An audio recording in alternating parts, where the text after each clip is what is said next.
bohong. Aku hanya memikirkan satu peraturan penting. Kenapa kau lakukan hari ini kalau kau bisa melakukannya besok? Few moments later.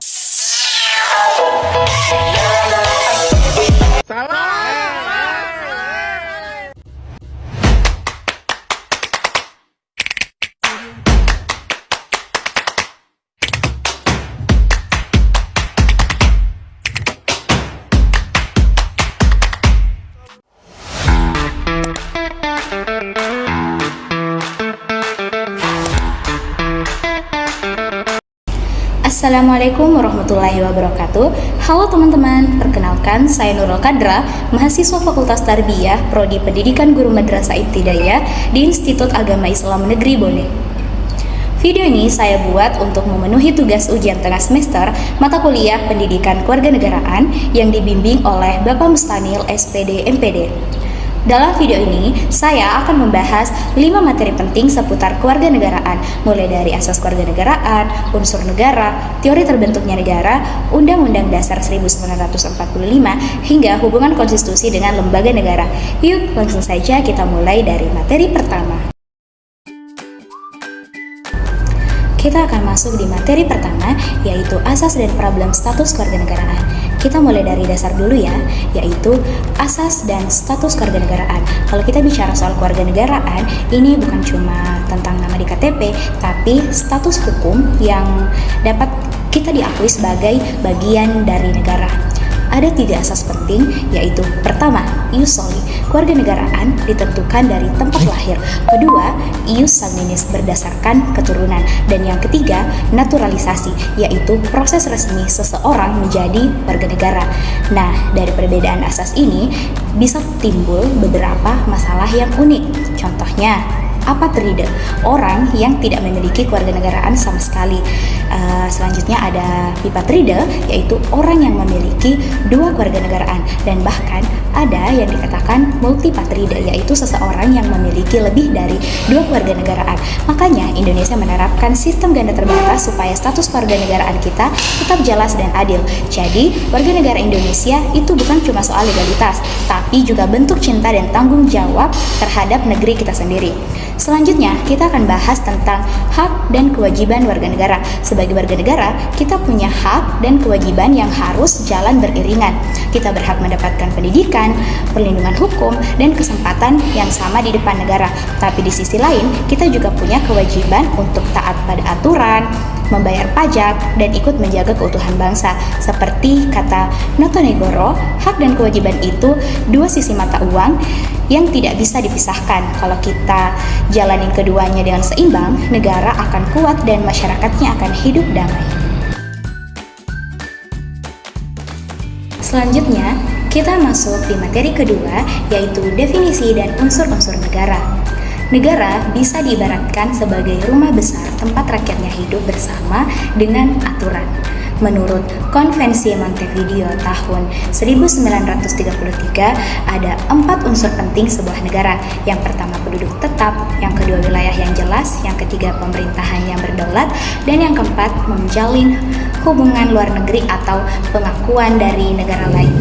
Indonesia jelas memenuhi keempat unsur itu, punya rakyat yang beragam, wilayah yang luas, dan pemerintahan yang kuat.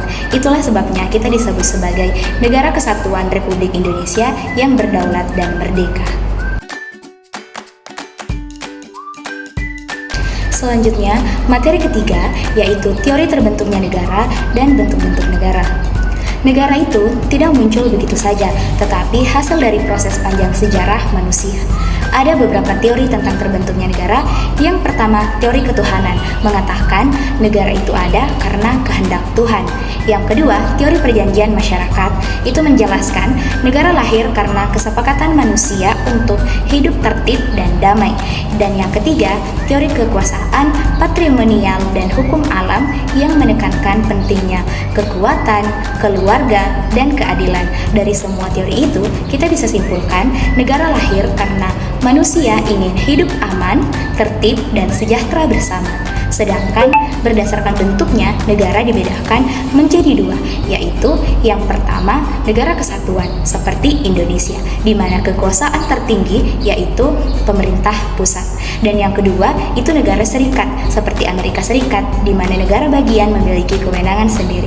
Itulah mengapa Indonesia memilih bentuk negara kesatuan Republik Indonesia, karena persatuan dianggap lebih penting daripada perbedaan. Selanjutnya, kita akan bahas tentang materi keempat, yaitu Undang-Undang Dasar 1945 dan Sistem Ketatanegaraan di Indonesia. Undang-Undang Dasar 1945 adalah hukum dasar tertulis dan sumber dari segala hukum di Indonesia. Di dalamnya terkandung dasar negara, bentuk pemerintahan, hak dan kewajiban warga negara, serta pembagian kekuasaan antar lembaga. Undang-Undang Dasar 1945 itu memiliki 3 sifat penting, yaitu yang pertama, fleksibel, dapat menyesuaikan perkembangan zaman. Yang kedua, fundamental, yaitu menjadi dasar bagi semua hukum di bawahnya. Yang ketiga, yaitu tertinggi, artinya semua hukum harus bersumber pada Undang-Undang Dasar 1945. Seluruh lembaga seperti DPR, Presiden, Mahkamah Agung, dan Mahkamah Konstitusi itu menjalankan fungsinya berdasarkan Undang-Undang Dasar 1945. Karena itulah Undang-Undang Dasar 1945 menjadi penopang utama sistem ketatanegaraan Indonesia agar tetap adil, demokratis, dan seimbang. Selanjutnya, materi terakhir yaitu konstitusi dan hubungannya dengan lembaga negara di Indonesia. Kalau kita bahas konstitusi, itu sebenarnya seperti jantungnya negara. Semua lembaga negara mulai dari presiden, DPR, MPR, sampai lembaga peradilan seperti Mahkamah Agung dan Mahkamah Konstitusi. Semuanya bekerja berdasarkan aturan yang tertulis dalam konstitusi, yaitu Undang-Undang Dasar 1945. Konstitusi mengatur siapa berwenang melakukan apa dan sejauh mana kekuasaan itu bisa dijalankan. Supaya tidak ada lembaga yang merasa paling kuat, diterapkanlah prinsip checks and balance, saling mengawasi dan saling mengimbangi. Jadi, hubungan antara konstitusi dan lembaga negara itu ibarat panduan dan pelaksana. Konstitusi memberikan arah dan lembaga-lembaga negara bertugas mewujudkannya untuk kesejahteraan rakyat. Itulah tadi 5 materi penting dalam pendidikan kewarganegaraan dari asas kewarganegaraan hingga konstitusi. Semua mengajarkan kita tentang arti menjadi warga negara yang berilmu, bertanggung jawab, dan cinta tanah air. Semoga video ini bisa memberi inspirasi dan menumbuhkan rasa nasionalisme di hati kita semua. Terima kasih kepada teman-teman yang sudah menonton sampai akhir. Saya Nurul Kadra, pamit undur diri. Wassalamualaikum warahmatullahi wabarakatuh.